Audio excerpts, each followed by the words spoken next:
mungkin beberapa orang percaya atau nggak percaya lah tentang mitos gitu kan. Dan aku pun juga baru tahu tentang mitos Bahu Lawean ini di film ini gitu.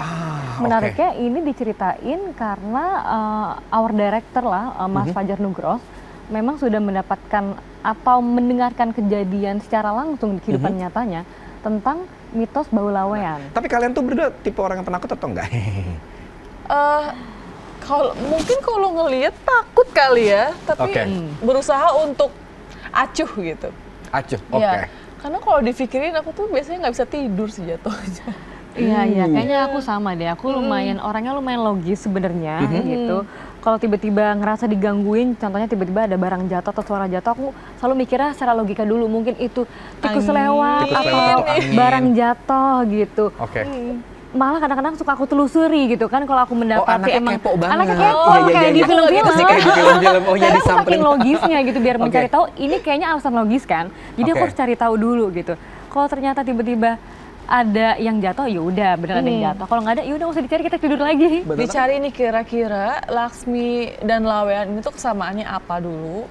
Justru yang dicari itu kesamaannya dulu ya. Kesamaannya apa dulu? Karena kita ingin menciptakan sosok Lawean yang cantik tapi creepy, aneh, tapi tetap orang lihatnya kayak oh pantesan gitu.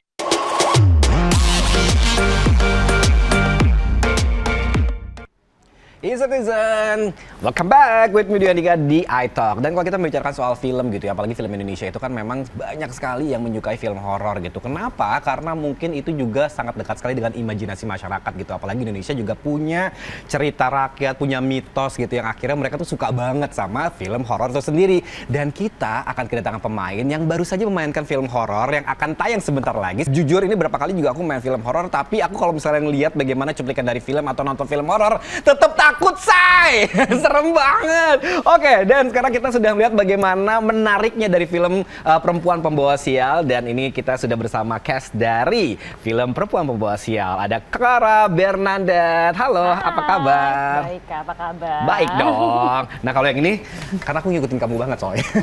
Aduh, Aura Karina. Indonesia. Tetap ya. Halo.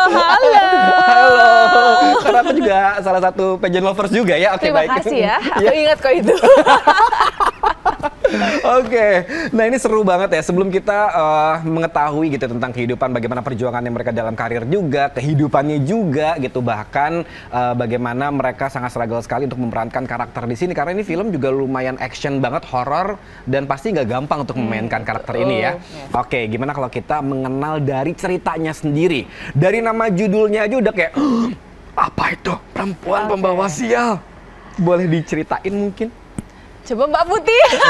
Tetap ya. Oke, mungkin pengenalan dulu kali ya. Di sini aku berperan sebagai Putih. Terus dan aku berperan sebagai Laksmi atau Laweannya. Oke. Ya, jadi secara garis besar, film ini bercerita tentang seorang perempuan yang selalu terkena sial.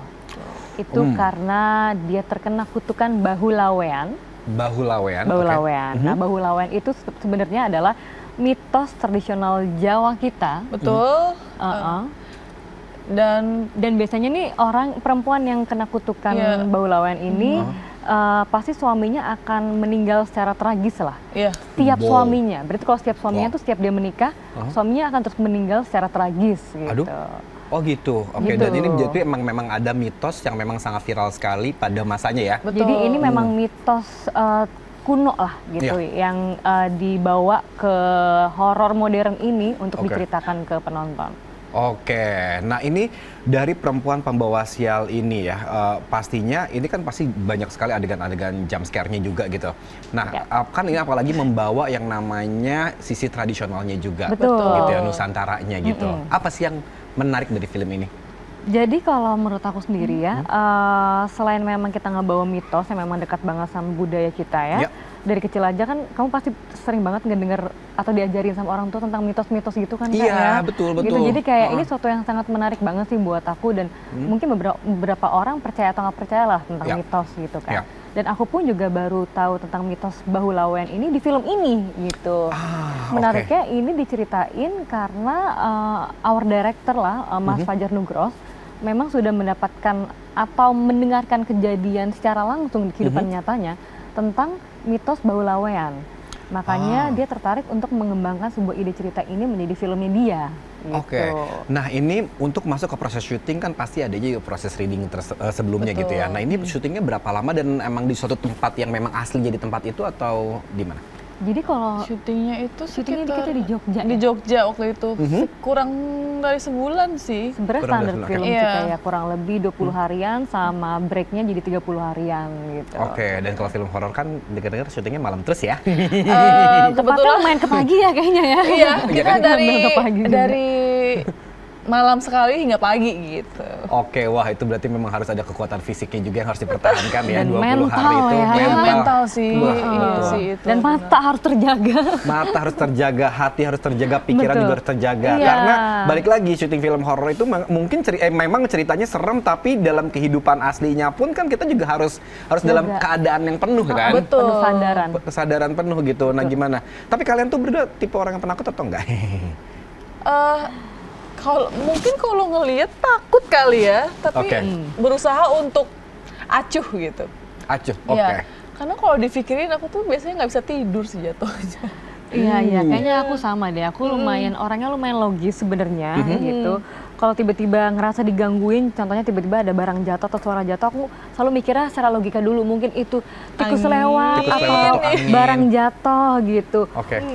Malah kadang-kadang suka aku telusuri gitu kan kalau aku mendapati anaknya kepo banget. Anaknya kepo kayak di film-film gitu sih, kayak di film-film. Oh ya, saking logisnya gitu biar mencari tahu ini kayaknya alasan logis kan. Jadi aku harus cari tahu dulu gitu.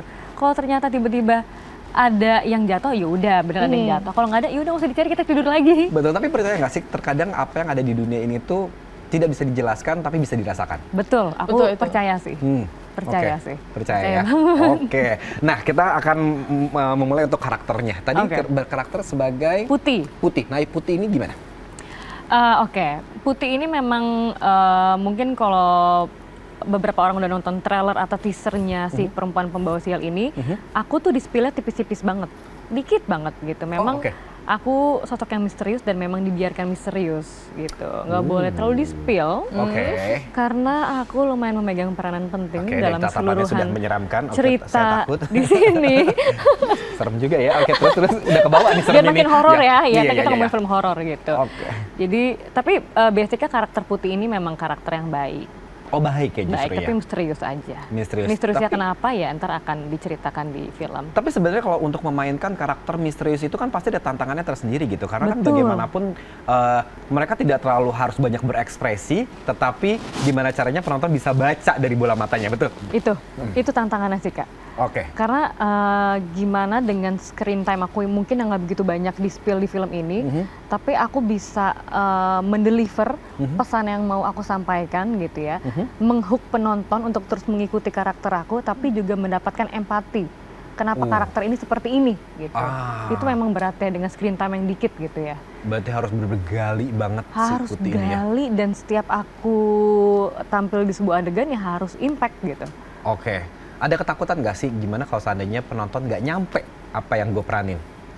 I hope enggak, karena aku percaya banget Mas Nugro sangat menjaga. Dia pasti akan menjaga pemain-pemainnya. Kalau memang perannya itu kurang deliver atau pesannya kurang deliver, pasti akan dikasih shot tambahan atau akan dibimbing sih. Moga-moga sih akan tersampaikan dengan baik. Excited, nggak sabar pengen nonton. Nah kalau dari Karisma sendiri gimana?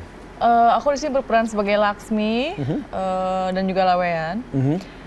Dan juga Lawean, jadi dua karakter? Jadi dua karakter. Wow! Dua karakter itu kita belum tahu ya, dia tuh beneran dua atau satunya jelmaan. Atau imajinasi kalian atau gimana? Dibikin bertanya-tanya penonton. Bertanya-tanya. Dan di sini dia itu akan selalu menghantui Mira, kakaknya Putih.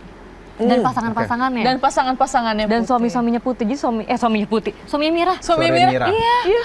Oh iya, suaminya Mira. Yang diperankan Raihanun. Gitu. Jadi dia akan selalu menghantui dan menggoda mereka gitu. Dan dia Kamu perempuan penggoda ya jadinya? Iya memang. Ini setan penggoda, say. Tetap ya.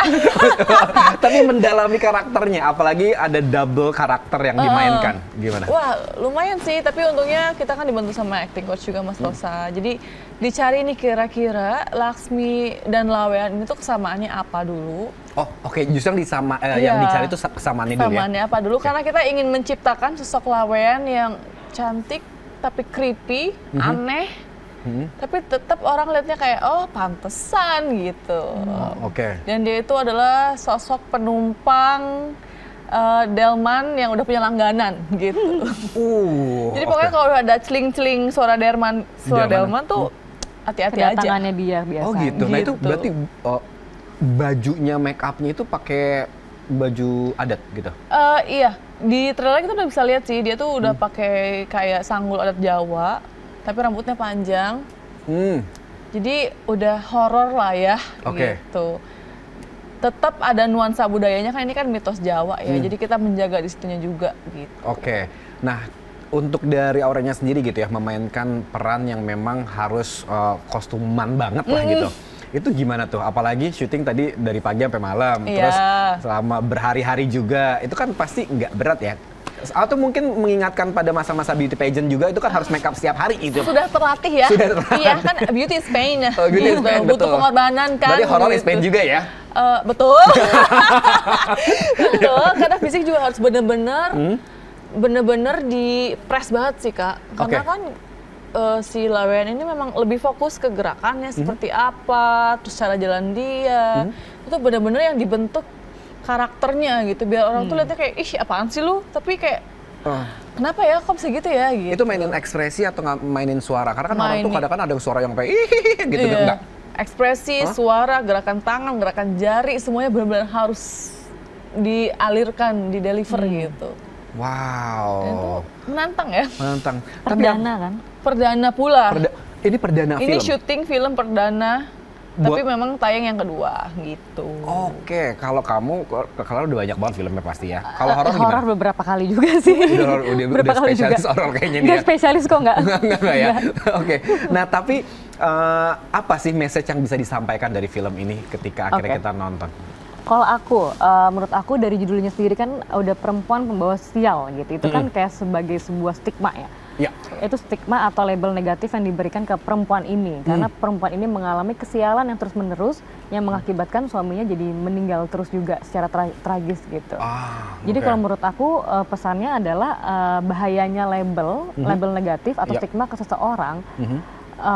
Yang menyebabkan dia tuh juga jadi kayak apa ya, dikasih sebuah punishment oleh society gitu. Dan kita tuh di sini diajak untuk peka aja, untuk tidak gampang menghakimi seseorang dari asumsi atau kayak tuduhan-tuduhan atau karena mitos yang negatif ke dia gitu ya. Kita belajar untuk tidak menghakimi dan lebih belajar untuk peka dan untuk merangkul orang tersebut sih. Nice. Oke, kalau dari satu film ini bukannya spill atau apa namanya spoiler gitu ya. Ada nggak sih scene favoritnya? Mungkin scene yang bisa dibilang favorit karena memang favorit, atau mungkin favorit bisa dibilang karena terberat dijalaninnya. Jadi berpikir ya. Kalau aku mungkin yang lumayan memorable dan berkesan banget sama yang di Nini Towo sih. Jadi dia main di film kita juga gitu. Film kami juga. Dan aku berkesempatan untuk punya satu adegan sama dia, adegan lumayan penting sebenarnya, adegan kunci bahkan sebenarnya ya, gitu di situ. Tapi padahal adegannya bukan yang horor atau gimana, tapi karena energi Eyang tuh sangat besar ya, jadi aku ngerasanya tuh merinding gitu, kayak vibes-nya beda. Karena emang setalented itu ya. Energinya tuh sekuat itu dan aku sesegen itu juga sama beliau. Itu lumayan memorable sih adegannya. Karena beliau juga mempunyai nama yang sangat bagus dengan prestasi yang sangat bagus sekali. Apalagi ketika dipercaya menjadi satu scene bersama beliau tuh pastinya. Deg-degannya ada pasti kan. Gitu. Tapi ngomong-ngomong ini Clara katanya sempat sakit ya selama lagi syuting. Sakit enggak ya? Atau enggak sakit yang setelah syuting? Oh sorry. Jadi bukan sakit, jadi sebenarnya gini. Si karakter putih ini, aduh kalau aku mau spill tipis gitu ya. Dia itu ada gestur janggal. Nah, janggalnya kenapa? Memang harus ditonton ya, gitu. Kenapa dia janggal gitu. Jadi gestur janggalnya itu kan aku harus perdalami kan dan harus mencari gitu. Gimana ya buat membawakan gestur janggal ini? itu pas udah dapetin dan pas aku mempraktekkan dan memainkannya, kelar syuting tuh masih ke bawah sampai sebulan 2 bulan. Gitu kayak, aduh kok jadi nggak enak ya, jadi janggal di badan aku ya, karena ternyata aku masih menyimpan rasa rasa yang dialami karakter Putih ini, karena yang dirasakan karakter Putih ini lumayan dalam gitu. Jadi akhirnya impact juga ke psikis aku dan ke gestur aku gitu, normalnya aku gitu. Tapi emang itulah hebatnya as actor atau actress gitu ya. Kalau misalnya kita terlalu mendalami suatu karakter itu kadang-kadang kita suka kebawa. Istilahnya basiannya tuh panjang banget setelah proses selesai syuting. Susah lepasnya. Berarti kamu adalah aktris yang hebat dong. Keren. Aduh amin, terima kasih banyak Kak. Amin. Nah tapi kalau buat Aura Karisma, ini pertama kali main film horor pula gitu ya. Tentunya pasti nggak gampang gitu dan harus dibantu dengan orang-orang profesional di bidangnya juga gitu. Ini gimana menurut kamu? Apa yang membuat kamu akhirnya menerima film horor ini? Pastinya karena challenge baru. Aku juga suka dengan hal-hal baru gitu. Kenapa nggak dicoba gitu? Karena kan dari modeling ke pageant mungkin masih agak sedikit mirip gitu kan. Tapi kalau ke acting tuh kita tuh lebih mikir gitu.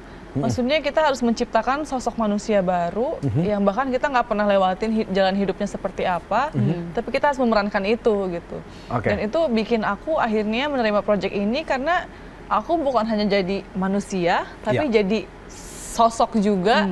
Gimana ya cara memainkannya agar logis tapi agar tidak terlihat logis juga gitu, berada di tengah-tengah. Dan itu tuh benar-benar bikin aku akhirnya tertantang lagi, semangat lagi, dan menemukan titik we have to start again from scratch gitu. Benar-benar yang bikin aku kayak semangat banget sih gitu. Apalagi kan perannya ya tonton aja ya. Tapi sebelumnya udah pernah belajar acting atau ini langsung otodidak di film ini? Nah kalau film ini otodidak aja. Tapi untungnya aku ketemu sama Pak Rosa waktu itu. Jadi benar-benar yang diarahin banget. Terus juga ngobrol-ngobrol sama Eyang Didi Towo juga gitu kan. Dan dia nggak pelit ilmu banget Kak. Dia benar-benar share seperti apa. Jadi ya sangat terbantu lah aku gitu. Setelah pengalaman pertama, ada beberapa orang yang akhirnya mental karena kapok nggak mau main film lagi. Kalau kamu gimana nih? Hayu, aku mah kalau diajakin. Mana proyek berikutnya gitu kan? Iya, ayo mana ditunggu ya. Jadi semakin suka sama dunia seni peran ya? Semakin suka banget sih Kak. Nah aku pengen tanya dong, kalau ini tuh satu film perempuan pembawa sial ini ada nama-nama besarnya seperti tadi juga disebutin juga ada Eyang juga gitu ya. Ada siapa aja sih di film ini? Jadi yang jadi mirahnya sosok perempuan pembawa sialnya Rehanun gitu. Terus ada Didi Nitowo sebagai dukun mantennya. Ada Morgan Oey sebagai Bana. Dia itu kayak yang punya restoran Padang ya. Gitu. Terus ada pemain-pemain Jogja lainnya yang sangat berbakat juga. Terus ada Pak Rokman Rusadinya. Iya, ada Pak Rokman Rusadi. Iya, betul. Dia ikut main juga. Jadi dia sebagai coach acting kita, tapi dia sebagai pemain juga. Wow, ada Ben Bening, Ben Bening, ada Benny juga. Lumayan banyak sih pemainnya. Disutradarai oleh Mas Fajar Nugros. Udah pasti bagus itu kayaknya. Amin. Dan juga pakai nggak sabar banget pengen nonton filmnya seperti apa. Ini akan tayang di tanggal berapa? 18 September. 18 Oktober, September. 18 September ya guys. Sampai Oktober, sampai Desember, berikutnya sampai tahun depannya lagi. Amin. Karena banyak nontonnya, betul.